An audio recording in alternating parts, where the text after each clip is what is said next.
ברוכים הבאים לעוד סרטון של קריקי קלאב, והיום יש לנו פרק קצת שונה. עד עכשיו עשינו רעיונות בעברית, והפעם אנחנו עושים את הרעיון באנגלית. והסיבה שאנחנו עושים אותו באנגלית כי אני מראיין מישהי מניו יורק, ארצות הברית. למה אני עושה את הדבר הזה? אם אתם יודעים או אם אתם לא יודעים, ב-25 למאי גבר אפרו-אמריקאי בשם ג'ורג פלויד ממינסוטה נהרג במעצר של שוטר שקרא בערך על צווארו במשך מעל ל8.5 דקות. נהיה גל ענק של הפגנות, וההפגנות בעצם מוחות נגד התעללויות של שוטרים, עם תנועת Black Lives Matter הכי דומיננטית בכל ההפגנות האלה.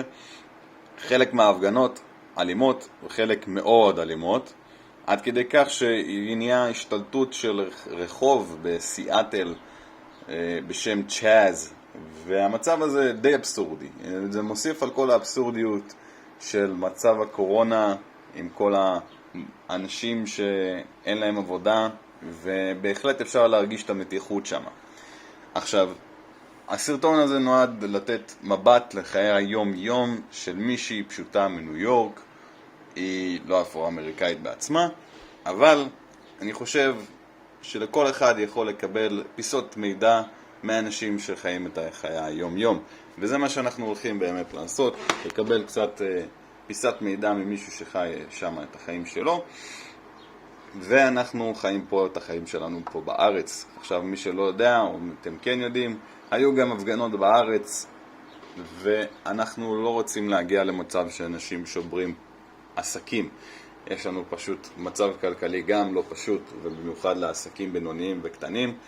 אז ביותר חפירות, תהנו, תצפו, הפרק הזה באנגלית, תכינו את היכולת שלכם להבין אנגלית, וזהו. So, our first guest here today is Liz Sulkin from Brooklyn, New York City. And Liz, we're straight ahead going to start. What did you do before the COVID-19? What is the information we can know about you a little bit? Tell us about yourself. Sure. So I moved to New York a few years ago to pursue filmmaking. I work at a production studio in Queens I'm an editor, producer, done a little directing, but I do my own projects on the side, some independent projects. At last social event. Sorry? What kind of projects do you do? So at my work, I do some government work for the city of New York. I also work with some corporate clients doing anything from training videos to big partner meeting productions. So a little bit of everything. And then for myself, I work with a group of people doing independent projects. So I have a friend who's a script writer. He'll write a script and I will produce and edit the film. Well, that's very nice. We got a producer. You can tell about a little bit about our producing. Yeah, you're doing great. So, Liz, you know, the changes in the COVID-19 made changes all around the globe, and here in Israel we feel it. What are the changes in your day-to-day life in New York City, in Brooklyn? What are the changes you're feeling right there? So definitely a lot of changes. New York City, for people that don't know it very well, is, you know, the draw of New York City is the people, it's the crowds, it's the, you know, feeling like you're part of a community even when you maybe are just walking down the street. And all of that is pretty much non-existent at the moment. We stay at home, we do our best. It's really hard. I mean, the weather's so nice, everyone wants to go outside, everyone wants to, socialize. So we're doing our best to kind of be responsible. And it's definitely tough when you're in a city like New York where everyone just wants to be with everyone else. So that's definitely been a change. But we're finding ways to make community in new ways. So, at 7 o'clock every night, people stick their head out of the windows and bang pots and pans to thank the essential workers of the city. And that's really like a beautiful moment, and it makes you remember why you live here. So it's pretty special. And you see a lot of people going with their pans in the evening? Yeah, I mean, my windows face in the opposite direction of the street, but if I go for a walk at 7 o'clock and I'm in the street, it gets pretty noisy, and the cars will start honking. People will lean out and like press the alarm button on their cars, and then the cars will start blaring. It's pretty cool. And the first time it happened, I had no idea what was going on, and now it's been a few months, so everyone's kind of on the same page.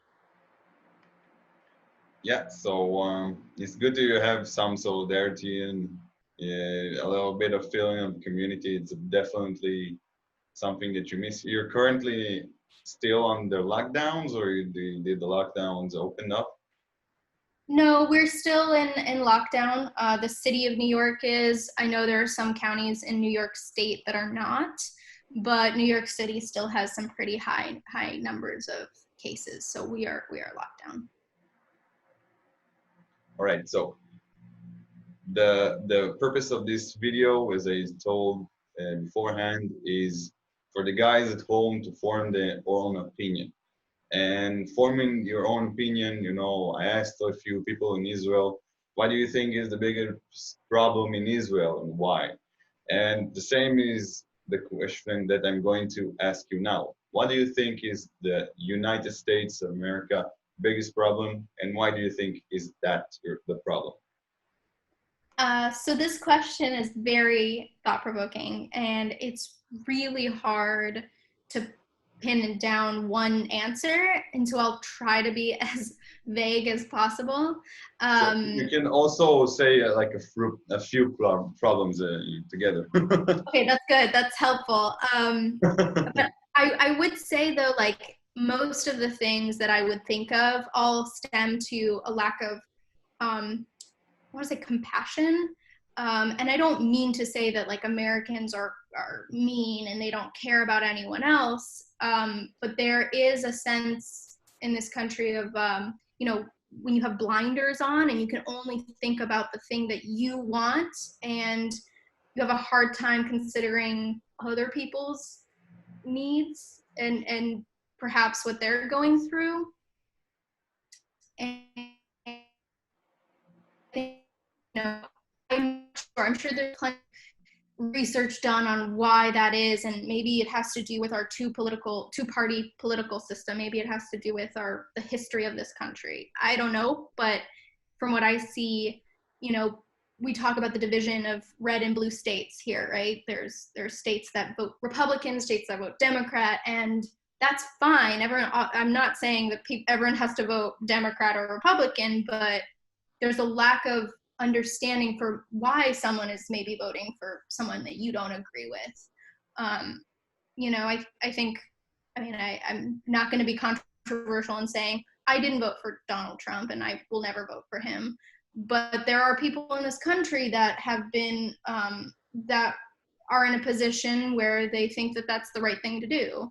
And I might not agree with them, but I think everyone has to do their best to be a little bit more compassionate and understanding of what is the root of the problem, right? Not just, oh, you voted for Donald Trump, you're a terrible person. That's not conducive to any conversation. So if I had to simplify it to one thing, I think that's maybe what I would simplify it to. So you're saying division and selflessness, something like that?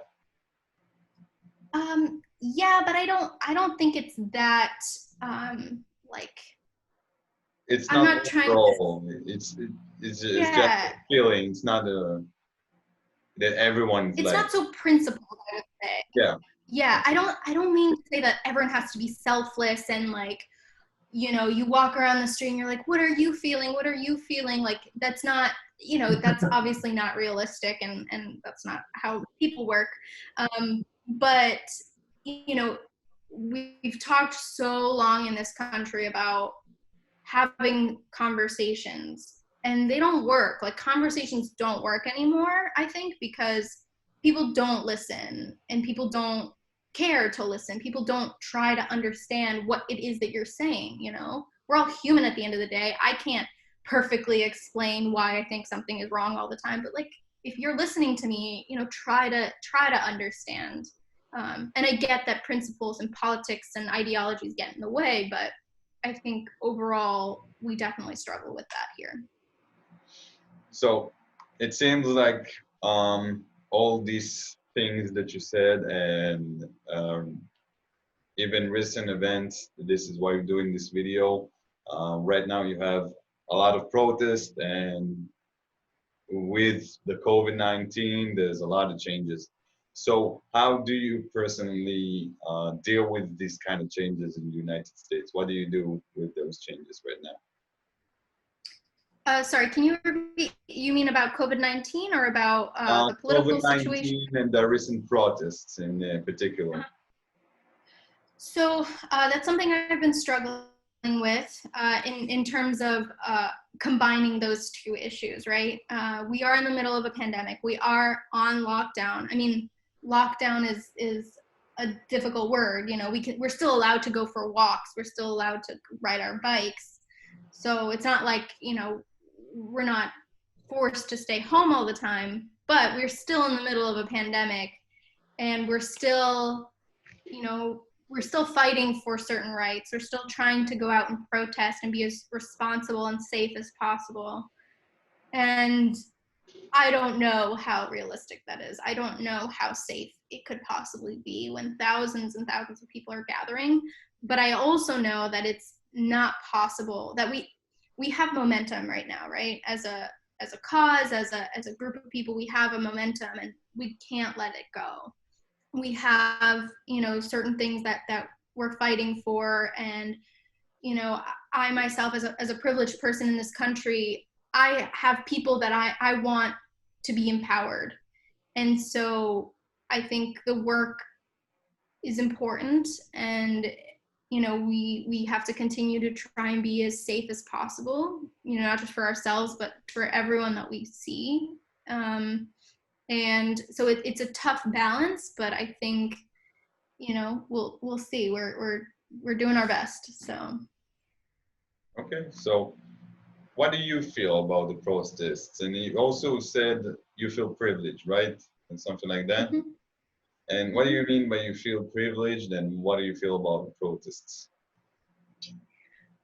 So for this country that's happening is, as always, it's divided, right? And it's not just divided into two groups, it's divided into many, many groups. And I count myself in a group that is white, that is privileged, that has grown up in a pretty affluent community, that knows, that has a higher education and has felt and experienced privilege.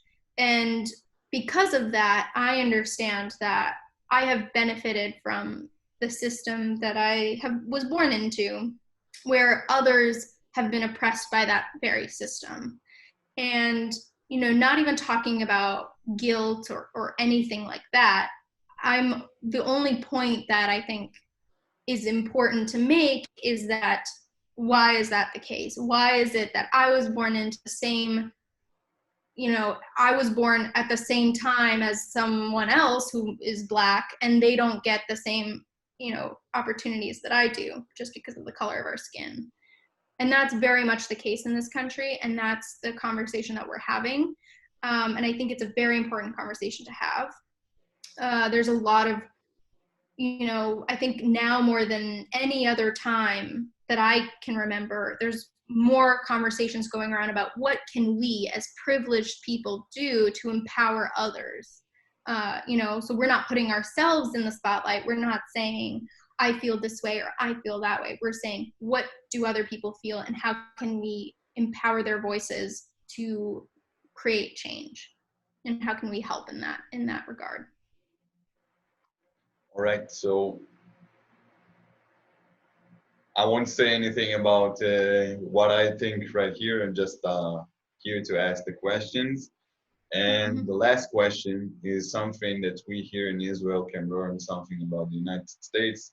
Surely our society is divided in a few areas. We got our struggles and the between this group A and group B, and always things like that. And there's some problems that you have in the United States which we can learn from, and sometimes the best thing to learn is learn something what not to do. So if you could tell people in Israel something not to do, one thing, what that thing will be. Again, it's hard to put such a interesting, thought-provoking question and answer with one thing. Can I just say quickly before I answer that, you know, I understand that every country is different. You know, Israel doesn't have the same historical context that I live in. And so it's hard for me to say what should Israel do, because I've never lived in Israel. I've never known that historical context. I've never known the place that, you know, you come from. This is why I'm asking what not to do, not what you should do. Right, but I think what I would answer, though, it might not, you know, it might not sound the same, Okay. you know, for someone in Israel. But I would say, again, probably as vague as possible, you know, just, I've already said, you know, the compassion part, like just, you know, if, you know, Israel has a number of issues, just like any country. And so people that are voicing their opinions, you know, in this country, we always talk about the freedom of speech, right? Like that's such a thing that we talk about, and it's important. It's very important. So in this country, the idea of suppressing someone's freedom of speech is, you know, that's what riles people up sometimes. And so I would say not suppressing people's freedom of speech, not suppressing people's opinions, obviously to an extent that doesn't incite violence, but incites, you know, thought provocation, you know. I think, you know, this channel that you're creating is very important, but it is one-sided, right? Like you're just listening to me talk about my problems. And, you know, you might not agree with everything that I'm saying, but I'm also speaking from a context that maybe you don't know. So you kind of have to give me that benefit of the doubt, like, oh, well, you know, maybe it's not that she's saying something I don't agree with, maybe she just comes from a different place, right? And I think that that's, you know, an important thing to remember, is that everyone has, I'm not going to try and change their opinion, but you might not be able to because they just come from a different place. So you're really saying give the place to other people to talk, do not suppress their opinions or thoughts. And that's really something that I can say as well, like freedom of speech. It seems like in every country, and even in our country, this freedom of speech is in kind of a stake, you know.